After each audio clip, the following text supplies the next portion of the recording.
নমস্কার, আপনাদের সকলকে স্বাগত জানাই আমার ইউটিউব চ্যানেলে। আপনারা দেখছেন, লাইক, শেয়ার, সাবস্ক্রাইব করছেন। আপনাদের অসংখ্য ধন্যবাদ। আজকে বলবো অনেকেই তামার গ্লাসে বা তামার ঘটিতে বা তামার জগে জল খান। একবার দেখিয়ে নেবেন হরোস্কোপটা, কারণ অনেকের যদি কুণ্ডলিতে, জন্মকুণ্ডলিতে যদি রবি এবং চন্দ্র ভালো না থাকে, তাহলে তামার গ্লাসে বা তামার কোনো জায়গাতে করে জল খেলে কিন্তু হিতে বিপরীত হবে। কারণ তামা হচ্ছে রবি আর জল হচ্ছে চন্দ্র।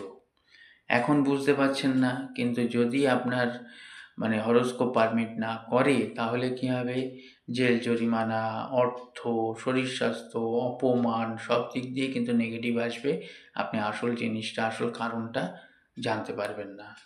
লাইক, শেয়ার, সাবস্ক্রাইব করবেন। বর্ধমান, দুর্গাপুর, আসানসোলে পাবেন। অনলাইন, অফলাইন কনসালটেন্সি করবেন।